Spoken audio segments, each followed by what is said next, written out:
జనసేన అధినేత పవన్ కళ్యాణ్ గారు స్థాపించిన జనసేన పార్టీ 17వ ఆవిర్భావ దినోత్సవం సందర్భంగా ఈ రోజు సింగనమల నియోజకవర్గం నార్పల మండలంలో చెన్నై కేశవ ఓల్డేజ్ హోమ్ లో 13 మంది వయోవృద్ధులకి జనసేన పార్టీ తరఫున భోజన అన్నదాన కార్యక్రమం తర్వాత బ్రెడ్ల పంపిణీ కార్యక్రమం చేయడం జరిగింది.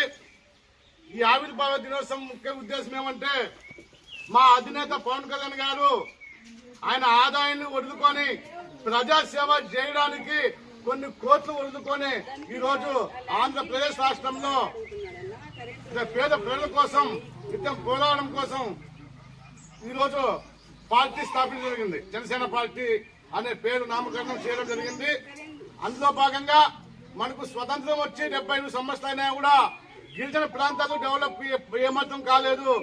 ఒక జనసేన పార్టీ అధినేత ఉప ముఖ్యమంత్రి అయిన తర్వాత మన్యం జిల్లాలో గిరిజన ప్రాంతాల్లో ఈ రోజు రోడ్లు వేయడం కానీ లైట్లు కరెంటు వెళ్తుల్లో వాళ్ళు ఇన్నేళ్లుగా స్వతంత్రం వచ్చి 78 ఏళ్ళైనా కూడా వాళ్ళు చీకట్లోనే బ్రతుకుతున్న వాళ్ళకి ఈ రోజు పవన్ కళ్యాణ్ గారు మన్యం జిల్లాలో గిరిజన ప్రాంతాల్లో వాళ్ళు రోడ్లు వేయించి వాళ్ళు వెళ్తుర్లోకి రావడం జరిగిందంటే ఆ ఘనత ఒక పవన్ కళ్యాణ్ గారికి అని చెప్పేసి ఈ సందర్భంగా తెలియజేస్తున్నా.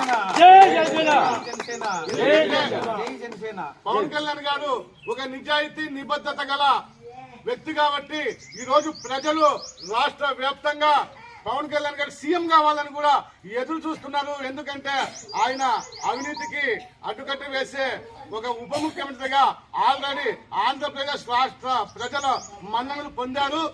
కాబట్టి ఖచ్చితంగా 2029లో ఇదే కూటమి ప్రభుత్వంలో పవన్ కళ్యాణ్ గారిని సీఎం గా చూడాలని రాష్ట్ర ప్రజలు జన సైనికులు జనసేన నాయకులు ఎదురు చూస్తున్నారు. ఖచ్చితంగా పవన్ కళ్యాణ్ గారు సీఎం అవుతారు, పేద ప్రజలకు ప్రజాసేవ చేయడానికి అండగా ఉంటారని చెప్పేసి ఈ సందర్భంగా తెలియజేసుకుంటూ జై జనసేన.